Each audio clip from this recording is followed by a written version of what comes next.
আল্লাহ সুবহানাহু ওয়া তাআলা বলেন, নবী আপনি বলে দেন, কুল ইন্নাল মাউতাল্লাযী তাফিররুনা মিনহু, তোমরা মরণ থেকে যতই পালাও মরণ তোমাদের সাথে সাক্ষাৎ করবেই।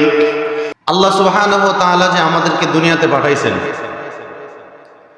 দুনিয়াতে পাঠানোর পরে নির্ধারিত একটা হায়াতের সীমা আমাদের ভিতরে আল্লাহ তাআলা দিয়ে দিয়েছেন কি দিয়েছেন না? অবশ্যই দিয়েছে। কারো 40 বছর, কারো 10 বছর, কারো 5 বছর। এমনও বাচ্চা আছে দুনিয়াতে জন্মগ্রহণ করার পরে 5-6 মিনিট পরে দুনিয়া থেকে বিদায় হয়ে গেছে, আছে না? আছে।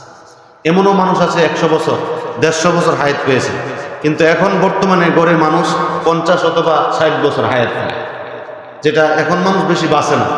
এই অল্প হায়াতের জিন্দিগির মধ্যে আমরা যে হানাহানি, মারামারি, কাটাকাটি করি, আহারে যদি জানতো মানুষ যে এত তারিখে আমি অমুক মাসে মারা যাব, তাহলে আরো কাটাকাটি, মারামারি করব। অজানা শর্তেই এত কিছু, বাড়ি করব, গাড়ি করব, সব কিছু করব। তো আল্লাহ সুবহানাহু ওয়া তাআলা আমাদেরকে হায়াতের যেরকম হায়াত দিয়েছেন, হায়াতের শেষে মওত আমাদেরকে দিয়েছেন। আমরা সবাই মরণশীল, তাতে কোনো সন্দেহ আছে? কোনো সন্দেহ আছে? সন্দেহ নাই। কেউ বলতে পারবেন বুকে হাত দিয়ে যে আমি জীবনে মরবো না? এরকম কোনো গ্যারান্টি কেউ দিতে পারবেন? এই যে আমরা বসছি, বাড়িতে যে সুস্থভাবে যাইতে পারবো এরকম গ্যারান্টি আমাদের নাই। আপনি একটু খেয়াল করে দেখেন, গত জুমার সময় অনেক মানুষ জীবিত ছিল, দুনিয়াতে ছিল, আজকে তারা অন্ধকার কবর। আপনাদের মহল্লার মধ্যে আছে না এরকম? আছে। এই যে কিছুদিন পূর্বে আপনার এই আমাদের জনাব তুতা মিয়া সাহেবের স্ত্রী মারা গেল। আবার কিছুদিন আগে ফোন দিল আমাকে, ভাইজানের শাশুড়ি মারা গেল। এমনভাবে তো জানা অজানা অনেক মানুষ দুনিয়ার থেকে বিদায় হয়ে যাচ্ছে। কোন দিন জানে আমাদের আপনাদের সিরিয়াল চলে আসে তা কোনো কেউ নেই। রাত্রেও হায়াত কাটে, দিনেও হায়াত কাটে, হায়াত কাটা কোনো বন্ধ নাই। একজন ব্যক্তি রাত্রি ঘুমানোর সময় স্বপ্নে দেখলেন যে তাকে একটা বাঘ দৌড়াইতেছে। সে বাঘের বয়ে একটা গাছের মধ্যে উঠল। গাছে ওঠার পরে গাছের নিচের দিকে তাকায় দেখলেন গাছের গোড়াটা, সাদা একটা ইঁদুর গাছের গোড়াটাকে আস্তে আস্তে করে কাটতেছে। আবার কিছুক্ষণ পরে দেখলেন, কথা বললে না, কথা বলে বাইরে যাও।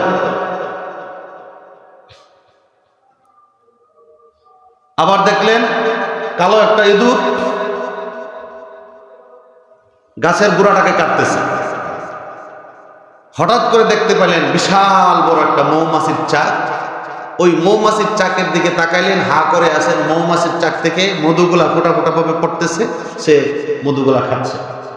আবার কিছুক্ষণ পরে দেখতে পেলেন বিশাল বড় একটা গর্ত, গর্তের মধ্যে আগুন ধাউ ধাউ করে জ্বলতেছে, সাপ বিচ্ছু খেলাধুলা করতেছে।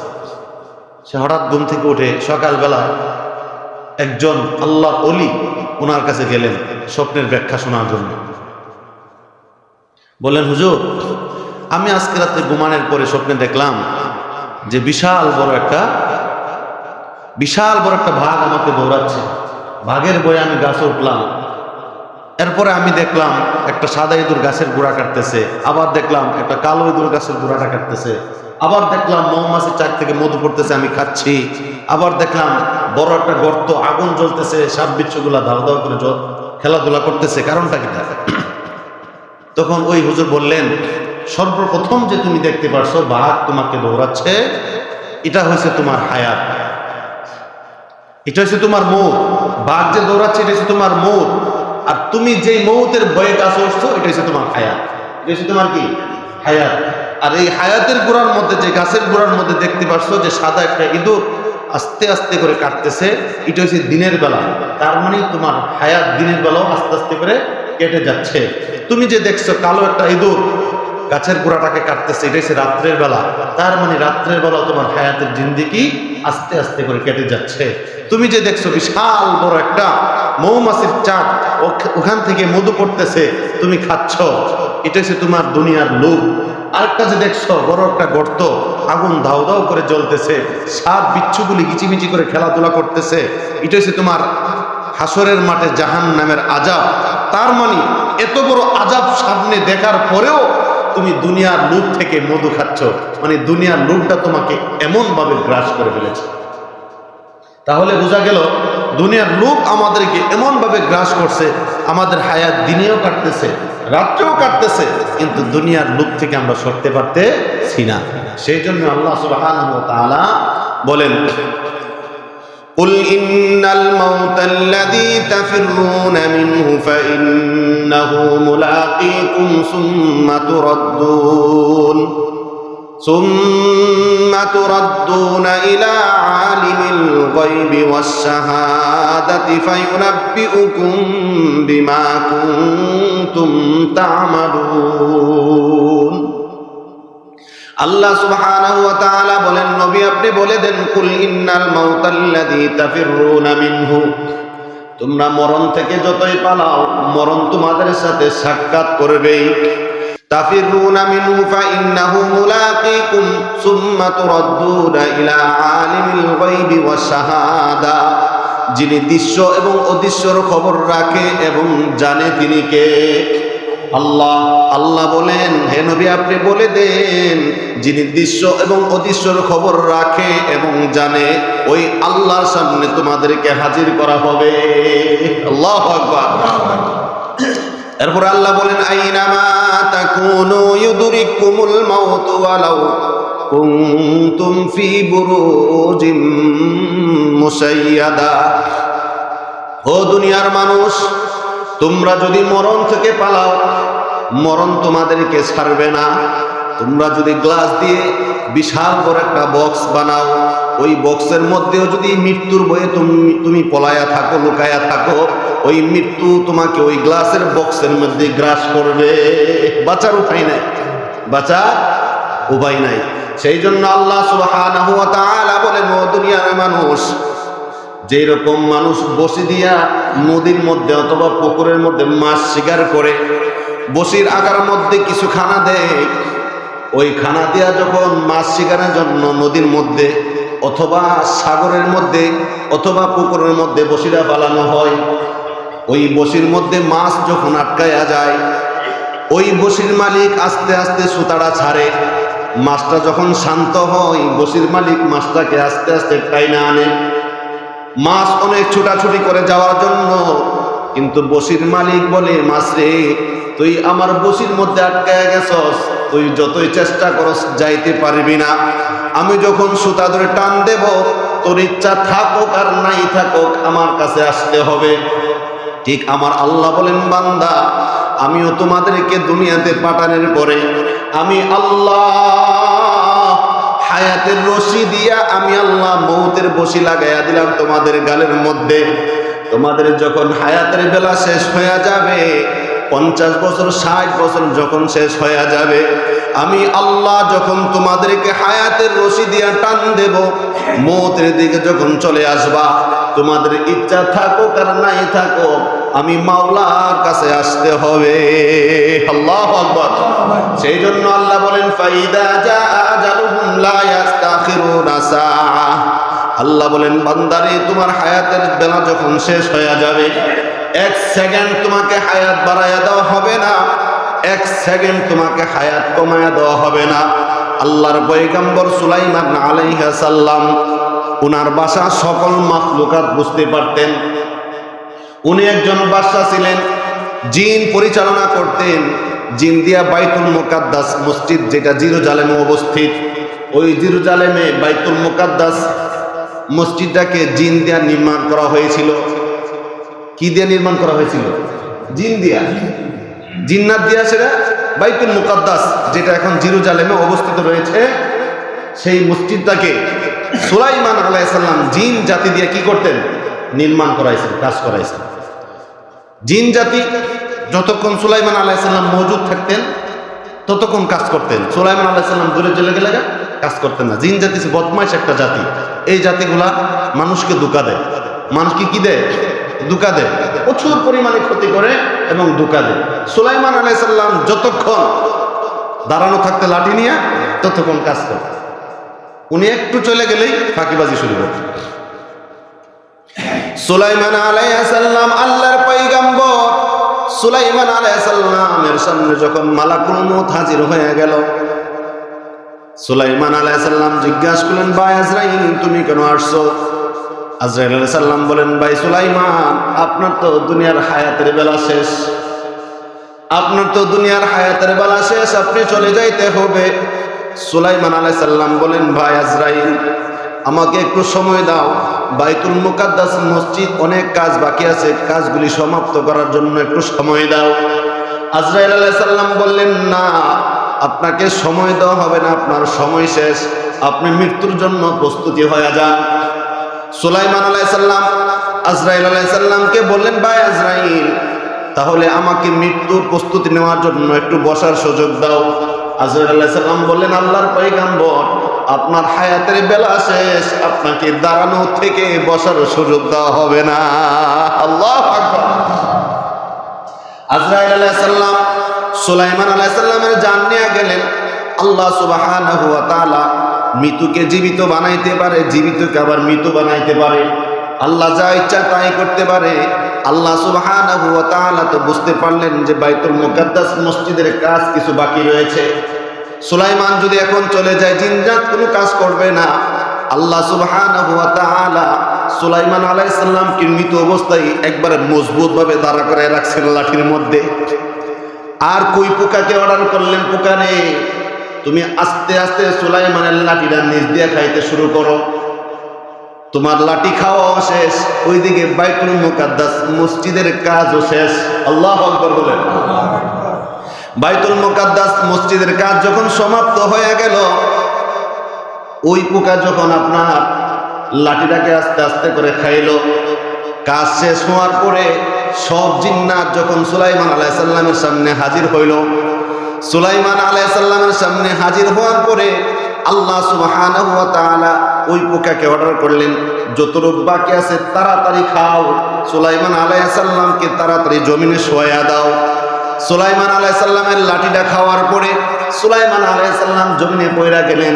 জিন্নাতের মধ্যে যারা স্বাস্থ্য বিশেষজ্ঞ আছে, ওই তারা চেক করলেন সুলাইমান আলাইহিস সালামের দেহটা।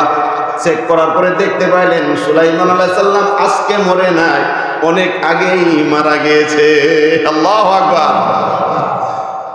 তাহলে ও দুনিয়ার মুসলমান একটু খেয়াল করে দেখেন, আল্লাহর পয়গম্বর আজরাইল আলাইহিস সালামের কাছে কথা বলতেছেন, আমি আপনাদের কথা বলতে পারি না, দেখিও না, এই মুহূর্তে দাঁড়ানো থেকে বসার কোনো সুযোগ দেয় নাই, তাহলে আমার আপনার অবস্থাটা কি হবে?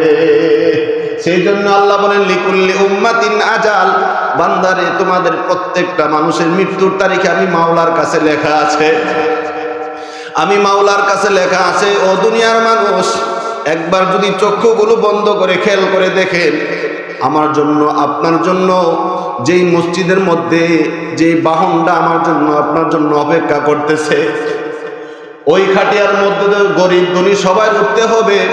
কবর দেশ এমন একটা দেশ, যেই দেশে যাইতে ভিসা পাসপোর্ট কিছুই লাগে না, কিন্তু ওই দেশে গেলে মানুষ আর ফিরায় আসে না।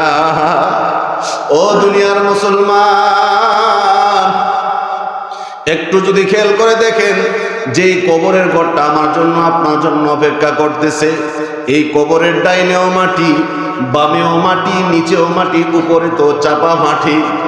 ওই কবরের মধ্যে কোনো দরজা নাই, জানালা নাই, বাতি নাই, বিছানা নাই। ওই কবর দেশে কোনো বিপদে পড়লে আপনজন কেউ নাই। আল্লাহ বলেন, ইয়াউমা ইয়াফিরুল মারউ মিন আখিহি ওয়া উম্মিহি ওয়া আবিহি ওয়া সাহিবাতিহি ওয়া বানি। কবর দেশ এমন একটা দেশ, যেই দেশে ইয়াউমা ইয়াফিরুল মারউ মিন আখিহি, ভাই ভাই থেকে পালাবে, ভাই ভাইকে চিনবে না। ওয়া উম্মিহি ওয়া আবি, মা বাবা থেকে পালাবে, মা বাবাকে চিনবে না। ওয়া সাহিবাতিহি ওয়া বানি, স্বামী স্ত্রীকে চিনবে না, স্ত্রী স্বামী থেকে পলাইবে। যেই রকম সন্তান যদি বাবার কাছে দৌড়ায় যায়, বাবা আমার একটা নেক দরকার, আমি জান্নাতে যাইতে পারি না। বাবা বললে, দুনিয়ার মধ্যে আমার কোনো বিবি ছিল না, দুনিয়ার মধ্যে আমার কোনো ছেলে সন্তান ছিল না, দুনিয়ার মধ্যে আমি কোনো বিবাহ শাদী করি নাই, চলে যাও, চলে যাও, চলে যাও, আমার কাছে আইসো না। ভাই যখন ভাইয়ের কাছে যাবে, বলবে, ভাই তুমি তো আমাকে অনেক আদর করতা, মোহাব্বত করতা, আমি তোমার ছোট ভাই ছিলাম অথবা বড় ভাই ছিলাম, তুমি আমার জন্য অনেক মেহনত করেছো, আজকে একটা নেকের জন্য জান্নাতে যাইতে পারি না। ইয়াউমা ইয়াফিরুল মারউ মিন আখি, ওই ভাই বলবে যাও যাও, আমি তোমার ভাই না। দুনিয়ার মধ্যে আমার কোনো ভাই ছিল না, আমার কোনো মা বাবা ছিল না, আমার কোনো আত্মীয় স্বজন ছিল না, তুমি চলে যাও চলে যাও। এমন ভাবে দৌড়ায় চলে যাবে, স্বামী যাবে স্ত্রীর কাছে অথবা স্ত্রী যাবে স্বামীর কাছে, দৌড়ায় যাবে, বলবে প্রাণের স্বামী গো, দুনিয়ার মধ্যে তো কিছু করলেন আমার জন্য, আজকে একটা নেকের জন্য জান্নাতে যাইতে পারি না, একটা নেক আমাকে দেন। বলবে দুনিয়ার মধ্যে আমি কোনো বিবাহ শাদী করি নাই, আমার কোনো স্ত্রী ছিল না, চলে যাও। এমন ভাবে মানুষ শুধু দৌড়াইতে থাকবে দৌড়াইতে থাকবে, কেউ কাউকে চিনবে না, কেউ কাউকে চিনবে না, একমাত্র চিনবে আমার আল্লাহ এবং আল্লাহর রাসূল। সুবহানাল্লাহ। তাহলে একটু চিন্তা করে দেখেন, যেই দুনিয়ার জন্য, যে ছেলে মেয়ের জন্য হালাল হারাম না মাইন্না কামাই রুজি কইরা সন্তানদেরকে জমায়া দিয়া যাইতেছেন, সুদ খাইতেছেন, ঘুষ খাইতেছেন, অন্যের হক মাইরা খাইতেছেন, ব্যাংক ব্লেস করে সন্তানদেরকে দিয়া যাইতেছেন, ওই সন্তান কিন্তু কাজে আসবে না, একমাত্র কাজে আসবে ঈমান আর আমল। যার ঈমান নাই তার কিচ্ছু নাই, যার আমল নাই তার কিচ্ছু নাই। কবর এমন একটা জায়গা, ওই কবরে গেলে কেউ কাউকে চেনার সুযোগ নাই। যখন আমার নবীজির মেয়ে হযরত ফাতেমা রাদিয়াল্লাহু তাআলা আনহা দুনিয়া থেকে বিদায় নিলেন, আবু যর গিফারি রাদিয়াল্লাহু তাআলা আনহু কবরের পাশে যাইয়া কবরকে বললেন, কবর রে, ও কবর খবরদার, তুমি কিন্তু বিয়াদবি কইরো না, তোমার মাঝে কে আসতেছে জানোনি? তোমার মাঝে আসতেছে জান্নাতের মহিলাদের সর্দারনি হবেন আমার নবীজির মেয়ে হযরত ফাতেমা রাদিয়াল্লাহু তাআলা আনহা। কবর কোনো উত্তর দিলেন না, কবরকে আবার বললেন, কবর রে খবরদার, তুমি কিন্তু বিয়াদবি কইরো না, তোমার মাঝে কে আসতেছে জানোনি? আসাদুল্লাহিল গালিব, তোমার মাঝে আসতেছে জান্নাতের যুবকদের সর্দার হবে হাসান এবং হুসাইন, ওই হাসান এবং হুসাইনের আম্মা তোমার মাঝে আসতেছে, তুমি কোনো বিয়াদবি কইরো না। কবর কোনো উত্তর দিল না, আবার কবরকে ডাক দিয়ে বলেন, কবর তোমার মাঝে কে আসতেছে তুমি জানোনি? তোমার মাঝে আসতেছে আখির নবীজির কলিজার টুকরা কন্যা হযরত ফাতেমা রাদিয়াল্লাহু তাআলা আনহা, খবরদার তুমি কোনো বিয়াদবি কইরো না। আল্লাহ সুবহানাহু ওয়া তাআলা কবরের জবান খুলিয়া দিলেন, কবর ডাক দিয়া বললেন, হে আবু যর গিফারি, আমি নবীজির মেয়ে ফাতেমাকে চিনি না, হাসান হোসেনের আম্মা ফাতেমাকে চিনি না, বেহেশতের মহিলাদের সর্দারনি, জান্নাতের সর্দারনি ফাতেমাকে চিনি না, আমি কবর একমাত্র চিনি যার মধ্যে ঈমান এবং আমল আছে। আল্লাহু আকবার, আল্লাহু আকবার। ঈমান নাই যার কিচ্ছু নাই, আমল নাই যার কিচ্ছু নাই, নামাজ নাই রোজা নাই বলে আমাদের আমল ঠিক আছে, এমন মানুষ আছে না নাই? নিজে আমল করে না, নিজে নামাজ রোজা পড়ে না, আমার ফিসাবে আমার জন্য যথেষ্ট, নাউজুবিল্লাহ কর। এমনও মানুষ আছে নিজে খায় না, ফিসাবের দরবারে গরু ছাগল নিয়ে যায়, এমন মানুষ আছে না নাই? এখন বলেন, ফিসাব তো মারা গেছে, গরুর গোশত খাওয়ার দরকার কি মরা মানুষের না জেতা মানুষের? কথা বললেন, কার দরকার? জেতা মানুষের। মোমবাতি কি জেতা মানুষের দরকার না মরা মানুষের? জেতা মানুষের। এত তরতাজা রাতা মুরুখ, এটা কি জেতা মানুষের দরকার না মরা মানুষ? মরা মানুষ কি খায়? মরা মানুষ তো খায়। এত আদর করে এত যত্ন করে একটা হাসি ফালছে, একটা মুরুখ ফালছে, এটা নিয়ে দিয়ে বাবার দরবারে। আর বাবা কয় কি, পানের তলি মোমের বাতি বান বাতাসে নিবে না, আমার কাছে মুড়ি দিলে রোজা নামাজ লাগে না। নাউজুবিল্লাহ কোন বাবা, কোন টেনশন করে না, আমি তোমাদেরকে জান্নাতে নেব। নাউজুবিল্লাহ কোন। অথচ আল্লাহ বলছেন, মান যাল্লাযী ইয়াশফাউ ইনদাহু ইল্লা বিইজনি, এমন কোন মানুষ আছো আমার অনুমতি ছাড়া কেউ কারোর জন্য আমার সামনে সুপারিশ করতে পারবা? কার কথা এটা? আল্লাহর কথা। আর দুনিয়ার কিছু বন্ড ফিসাব আছে, এরা কয় চিন্তা করো না, আমি তোমাদের জন্য সুপারিশ করে জান্নাতে নেব। নাউজুবিল্লাহ কোন, নাউজুবিল্লাহ। আল্লাহ তুমি আমাদের এইসব বন্ড প্রতারক থেকে হেফাজত করো, সবাই বলেন আমিন। এই মৃত্যু যে এমন একটা জিনিস, সুলাইমান আলাইহিস সালাম ওনার মন্ত্রিসভার মধ্যে মিটিং করতেছে, হঠাৎ করে ওই মিটিং এর মধ্যে হযরত আজরাইল আলাইহিস সালাম হাজির। আজরাইল আলাইহিস সালাম হাজির হইয়া এক মন্ত্রীর দিকে চক্ষুগুলা বড় করে তাকাইলেন। সুলাইমান আলাইহিস সালামকে ওই মন্ত্রী জিজ্ঞেস করলেন, হে আল্লাহর পয়গম্বর, এই যে লোকটা আমার দিকে চক্ষু বড় বড় করে তাকাইলেন, এই লোকটা কে? সুলাইমান আলাইহিস সালাম বলেন, সেই তো আজরাইল। তাহলে ওই মন্ত্রী বলতেছে, হে আল্লাহর পয়গম্বর, তাহলে তো আজরাইল আমাকে চিনে ফেলছে, আজরাইল আমাকে চিনে ফেলছে। আপনার কাছে অনুরোধ, আমাকে এখান থেকে, এই স্থান থেকে আমাকে দূরে কোথাও রেখে আসেন। কারণ আপনার কথা তো বাতাসে শুনে, পশু পাখিরা শুনে। বাতাসকে বলেন এই স্থান থেকে আমাকে দূরে কোথাও রেখে আসো। তখন সুলাইমান আলাইহিস সালাম বলতেছে, যারে উজির শুনো, পৃথিবীর যে কোনো প্রান্তে তুমি যাও, আজরাইল তোমার সাথে সাক্ষাৎ করবে। তখন ওই উজির বলতেছে, না এ আল্লাহর পয়গম্বর, আপনি আমাকে দয়া করে এই স্থান থেকে পরিবর্তন করে দূরে একটা কোনো জায়গার মধ্যে রেখে আসেন। সুলাইমান আলাইহিস সালাম বলতেছেন, তুমি দূরে চলে যাবা? জি। বাতাসকে অর্ডার করলেন, বাতাস এই মন্ত্রীকে শিলং পাহাড়ের উপরে রেখে আসে। কোথায়? শিলং, ভারত। শিলং পাহাড়ের উপরে রেখে আসে। বাতাস সুলাইমান আলাইহিস সালামের অর্ডারে শিলং পাহাড়ে আইনা রাখলেন। রাখতে দেরি এমনি আজরাইল আলাইহিস সালাম দিলেন, আসসালামু আলাইকুম। তখন ওই মন্ত্রী বললেন, আপনি কি এই জায়গা চিনে ফেলছেন? এই জায়গাও কি আপনি চিনে ফেলছেন? ওইখান থেকেই আল্লাহ সুবহানাহু ওয়া তাআলার অর্ডারে আজরাইল আলাইহিস সালাম তার জান কবজ করলেন। এটা কেন করলেন? আল্লাহ বলছেন না, যার যেখানে মৌত সেখানে মরতেই হবে। কারণ আজরাইল আলাইহিস সালাম যদি ওইখানে চক্ষু বড় করে না তাকাইতেন, সে তো ভয় পাইত না। কারণ তার মরণ কোথায়? শিলং পাহাড়ে। তার মরণ কোথায়? শিলং পাহাড়ে। তার মরণ তার ওইখানে না, ওইখানে তো আর জান কবজ করতে পারবে না। তার মরণ হচ্ছে শিলং পাহাড়ে। সেই জন্য আজরাইল আলাইহিস সালাম চক্ষু বড় করে তাকে ভয় দেখাইছেন। সে ভয়ে শিলং পাহাড়ে বাতাসের সাহায্যে চলে আসলেন।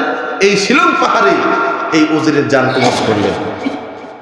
মেইন কথা হয়েছে, আপনি যত বড় মন্ত্রী ম্যাজিস্ট্রেট হন না কেন, মরণ থেকে বাঁচার উপায় নাই। আজরাইল আলাইহিস সালামকে আমাদের কাছ থেকে দূরে না কাছে? কতটুক কাছে? কতটুক কাছে বলেন? আল্লাহ বলেন, কুল ইয়াতাওয়াফাকুম মালাকুল মাউতিল্লাযী বুক্কিলা বিকুম। যখন মানুষের হায়াতের বেলা শেষ হয়ে যাবে, যেরকম মন্ত্রী সবার মধ্যে মন্ত্রী থাকে অনেক, কিন্তু প্রধানমন্ত্রী থাকে একজন। কয়জন? মালাকুল মউত ফেরেশতা অনেক, কিন্তু ফেরেশতাদের লিডার, মালাকুল মউতের লিডার হলে একজন, আজরাইল আলাইহিস সালাম।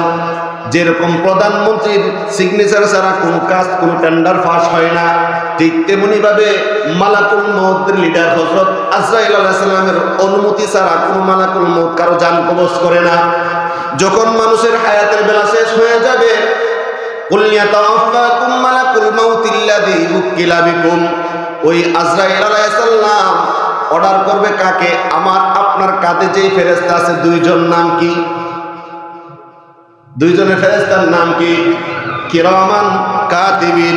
আজরাইল আলাইহিস সালাম ওই কিরামান কাতিবিন নামক ফেরেশতাদেরকে অর্ডার করবে, কুল ইয়াতাওয়াফাকুম মালাকুল মাউতিল্লাযী বুক্কিলা বিকুম।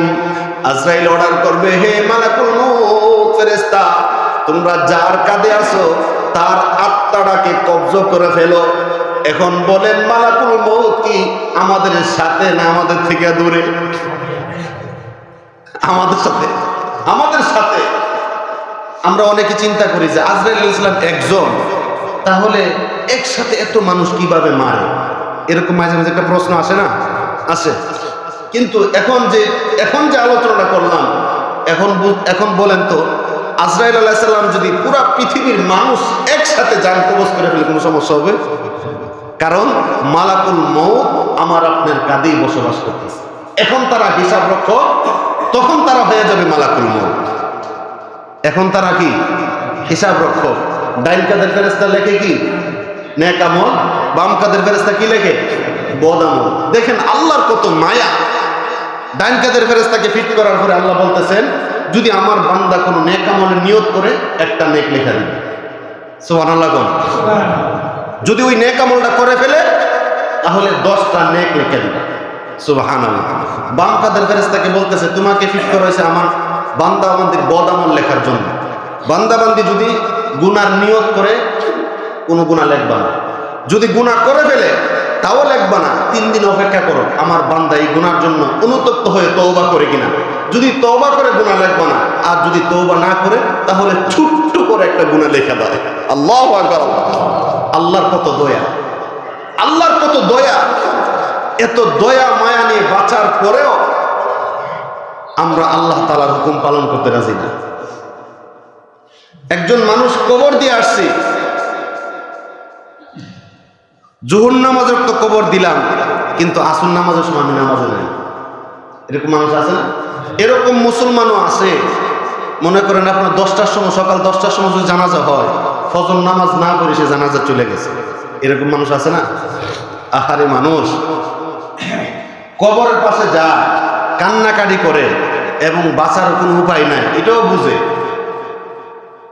বুঝে, কিন্তু ওই মরার পরে যে আল্লাহ তাআলা আমাদেরকে সুন্দর একটা জান্নাত দিবে, ওই জান্নাত পাওয়ার আশা আমরা করি না।